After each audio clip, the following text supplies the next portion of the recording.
The first story comes from a trucker named Danny who was hauling freight across the Midwest. After driving for 14 straight hours, his eyes were burning and his back ached something fierce.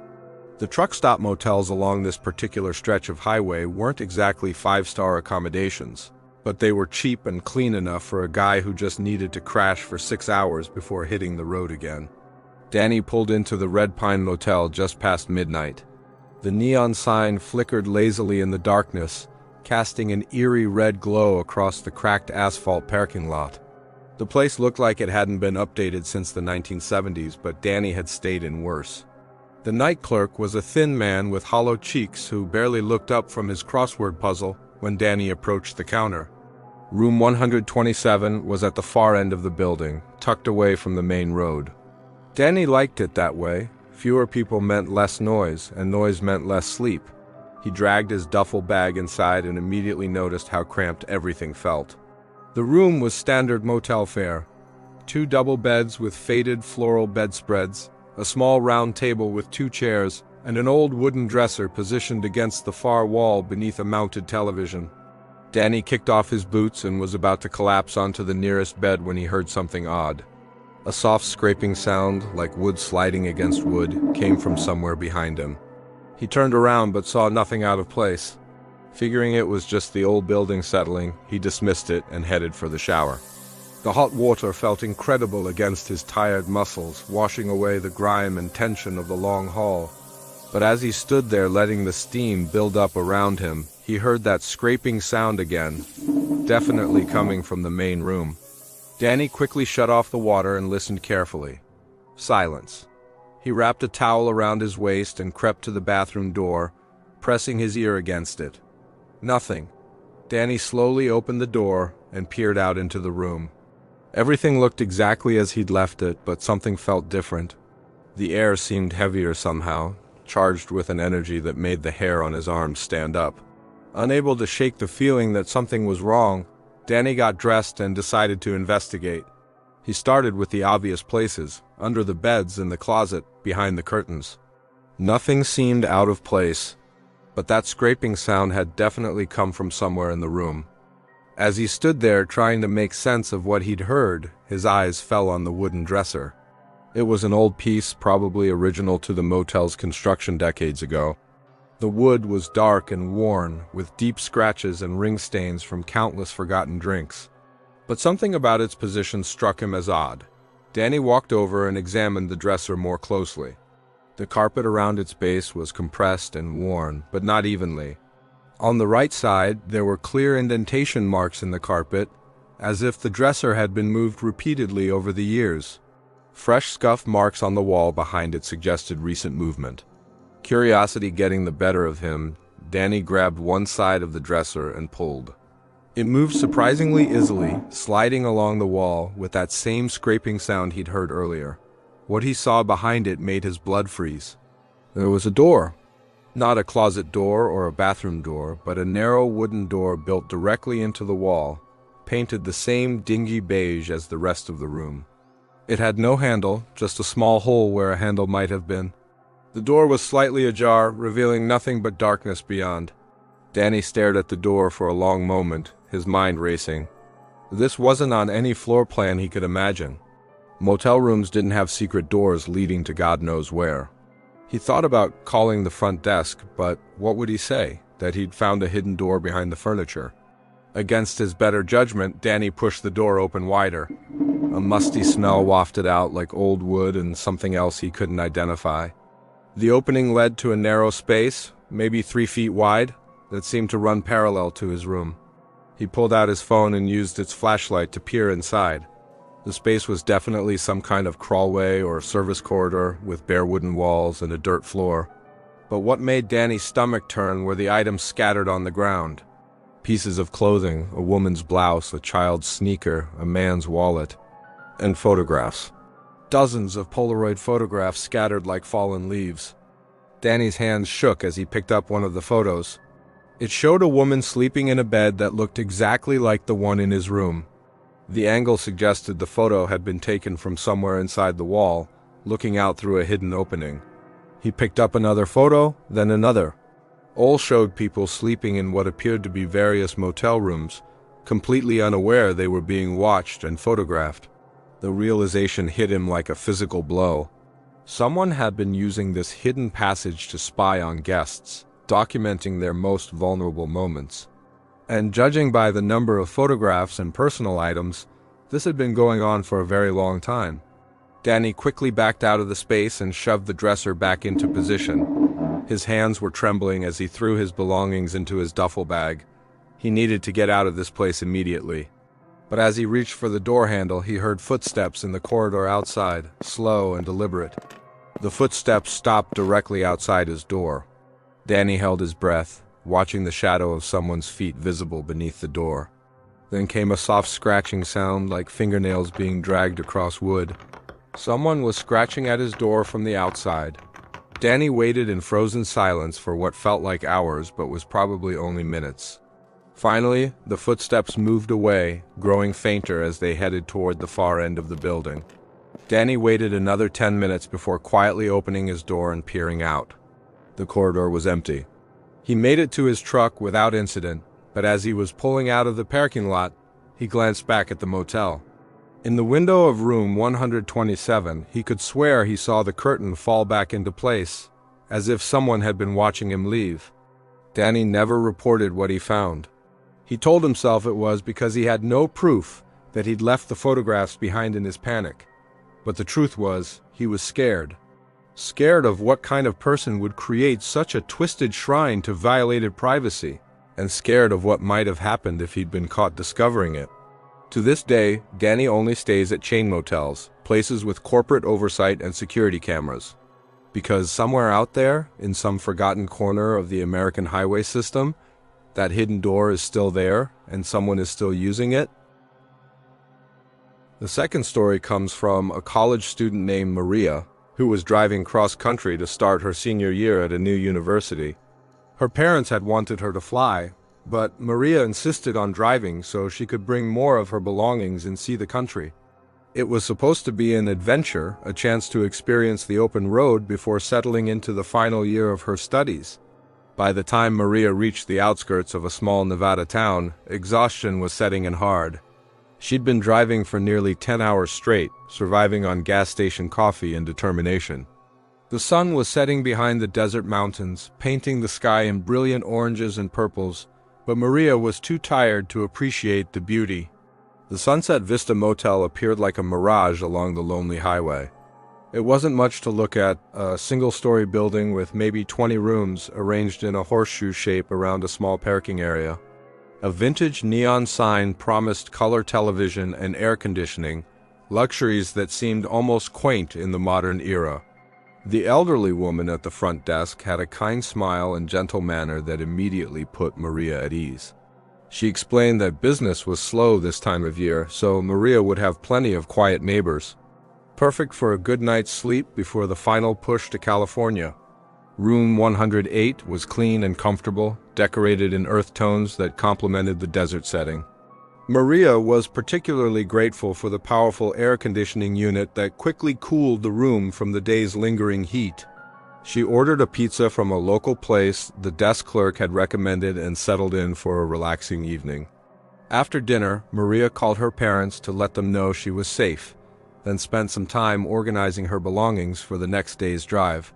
By 10 o'clock, she was ready for bed. The exhaustion from the long drive hit her all at once, and she was asleep within minutes of her head hitting the pillow. Maria wasn't sure what time it was when the knocking started. She came awake gradually, initially incorporating the sound into her dreams before realizing it was real. Someone was knocking on a door, but not hers. The sound was coming from the room next door, room 109. The knocking was persistent but not urgent, a steady rhythm that suggested someone was trying to wake up a heavy sleeper. Maria glanced at the clock on the bedside table. It was just past 2 in the morning. She lay there listening, expecting to hear the door open or voices, but the knocking just continued. After about 5 minutes, the knocking stopped. Maria assumed whoever it was had either gotten an answer or given up.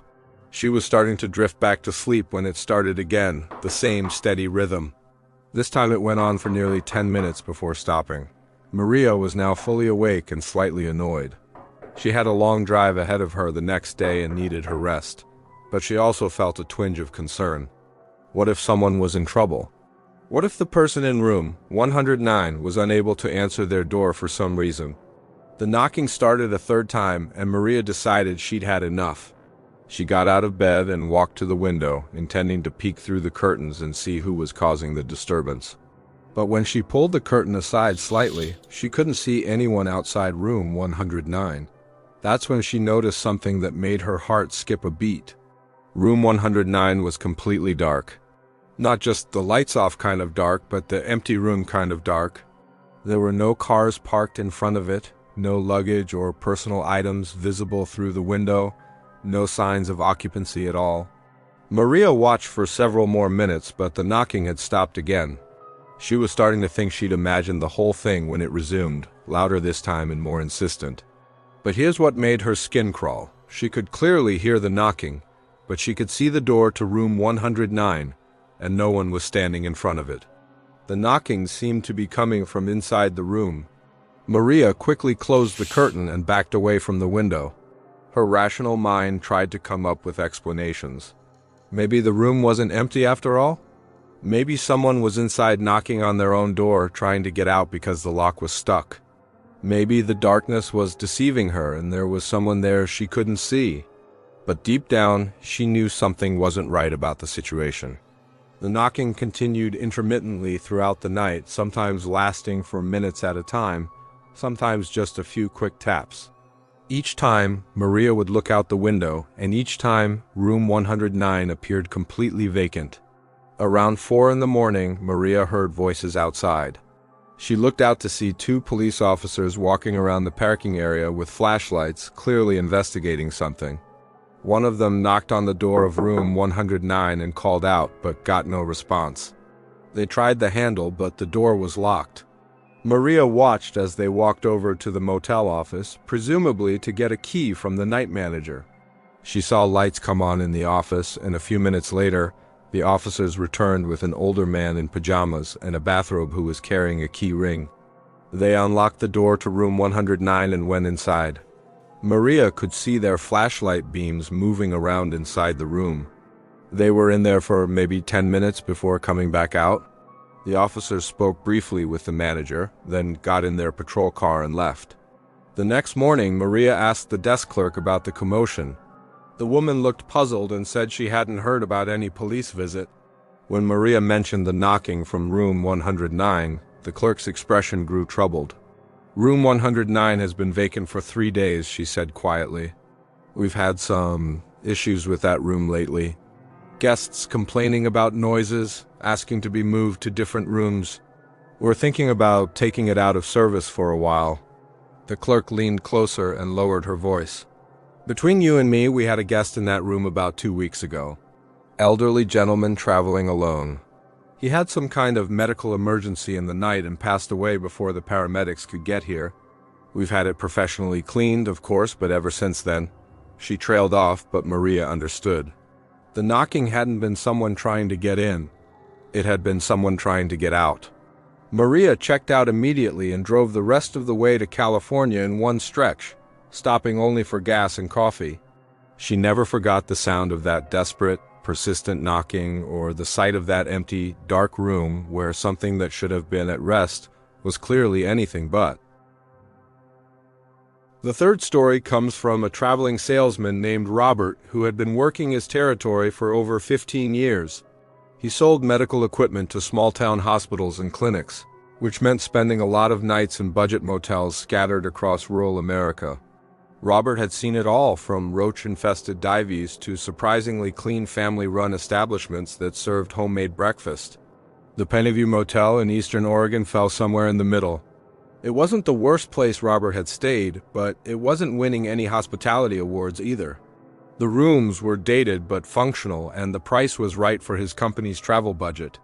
Robert had stayed there twice before without incident, so when his territory brought him back to the area, he booked his usual room without hesitation. Room 114 was exactly as Robert remembered it. 2 queen beds with worn but clean linens, a small table and chair set by the window, and a television mounted on the wall opposite the beds. The bathroom was cramped but adequate, and the air conditioning worked well enough to cut through the unseasonably warm October evening. Robert had dinner at a diner down the road, then returned to his room to prepare for the next day's appointments. He had 3 hospital visits scheduled, including a potentially lucrative sale to a clinic that was expanding their diagnostic capabilities. The commission would be substantial if he could close the deal, so Robert spent considerable time that evening reviewing product specifications and pricing options. By 11 o'clock, Robert was satisfied with his preparation and ready for bed. He had an early morning meeting, so he set his phone alarm for 6:30 and settled under the covers. The room was comfortably cool and quiet, with only the gentle hum of the air conditioning unit to provide white noise. Robert was a sound sleeper by necessity. Years of staying in unfamiliar places had taught him to tune out most nighttime disturbances. So when he began to emerge from sleep sometime in the early morning hours, it took him a moment to understand what had awakened him. Someone was in his room. Robert kept his eyes closed and tried to control his breathing, listening carefully while his mind raced. He could hear the soft sound of someone moving around, the whisper of fabric brushing against furniture. But he was certain he had locked the door and engaged the security chain before going to bed. He always followed the same routine in every motel room. Very slowly, Robert opened his eyes just a fraction. The room was mostly dark, with only a thin line of light seeping in around the edges of the heavy curtains. But there was definitely someone there. A figure was sitting in the chair by the window, completely motionless. Robert's heart began to pound so hard he was afraid the intruder might hear it. He tried to make out details in the darkness, but the figure was just a shadow against the slightly lighter background of the window. It appeared to be a person of average size, sitting upright in the chair with their hands resting on the armrests. The most terrifying thing was how still the figure was. No movement, no sound of breathing, nothing to indicate life except for the undeniable presence of someone who shouldn't be there. Robert lay frozen, unsure whether to confront the intruder, pretend to be asleep, or try to reach for his phone. Minutes passed like hours. Robert's eyes had adjusted enough to make out more details, and what he saw made his situation even more frightening. The figure appeared to be wearing dark clothing, possibly all black. Their posture was unnaturally rigid, like a mannequin posed in a chair. Robert slowly moved his hand toward the bedside table where his phone was charging. The movement caused a slight rustle of bedsheets, and the figure's head turned toward him with mechanical precision. Robert froze again, his hand halfway to the phone. In the dim light, Robert couldn't make out the intruder's face, but he could feel their attention focused on him with uncomfortable intensity. They sat there staring at each other across the dark room, predator and prey locked in a silent standoff. Robert realized he had 2 choices: continue this terrifying stalemate until dawn or take action. He decided on a desperate gambit. In one quick motion, he sat up and reached for the lamp on the bedside table, flicking it on while simultaneously grabbing his phone. The sudden light flooded the room, causing Robert to squint against the brightness. He looked toward the chair, ready to confront his intruder or call for help. But the chair was empty. Robert stared at the vacant chair, his mind struggling to process what he was seeing. He had been absolutely certain someone was sitting there. The presence had been so real, so tangible, that he could hardly believe his eyes. He got out of bed and examined the chair carefully, looking for any sign that someone had been there. The chair showed no evidence of recent occupation. The cushion wasn't compressed, there were no wrinkles in the fabric, no warmth from body heat. Robert checked the entire room methodically, under the beds, in the closet, behind the curtains, in the bathroom. He was completely alone. But here's what made Robert's skin crawl. The door was still locked and chained from the inside, exactly as he had left it before going to bed. The window was also locked, and even if it hadn't been, it was a 20-foot drop to the parking lot below. There was no way anyone could have entered the room, and no way they could have left. Robert spent the rest of the night sitting on the edge of the bed with all the lights on, staring at that chair. He knew what he had experienced, but he couldn't explain it. The presence had been so real, so unmistakably there, that dismissing it as a dream seemed impossible. As dawn approached, Robert began to doubt his own memory. Maybe he had been dreaming. Maybe the stress of work and travel had finally gotten to him. But the fear he had felt was real, and the image of that motionless figure was burned into his mind with crystal clarity. When the front desk opened at 7, Robert went to check out early. The morning clerk was a chatty woman who seemed eager for conversation. As Robert was signing his receipt, she asked if he had slept well. "Actually," Robert said carefully, "I thought I heard someone moving around in my room during the night. Are there any issues I should know about?" The clerk's friendly demeanor immediately changed. She glanced around nervously, then leaned across the counter. "Room 114?" she asked quietly. When Robert nodded, she continued, "We've had a few complaints about that room. Guests saying they felt like they weren't alone or that someone was watching them. Management doesn't like us talking about it, but—" She paused, looking conflicted. "There was an incident a few months ago. A guest in that room had a heart attack in the middle of the night. When the paramedics got there, they found him sitting in that chair by the window. He'd been dead for hours, but rigor mortis had kept him upright. Ever since then, well, some people have reported strange experiences." Robert felt a chill run down his spine. He thought about that unnaturally rigid posture, the mechanical way the head had turned toward him, the complete absence of any signs of life. "The thing is," the clerk continued, "the man who died wasn't even supposed to be in that room. He was registered in 112, but somehow he ended up in 114. We never did figure out how he got in there. The door was locked from the inside when we found him." Robert left the motel that morning with more questions than answers. He never stayed there again, always finding reasons to book elsewhere when his territory brought him back to the area. But sometimes, late at night in other anonymous motel rooms, he would find himself staring at empty chairs and wondering what lingered in the spaces where life had ended so abruptly.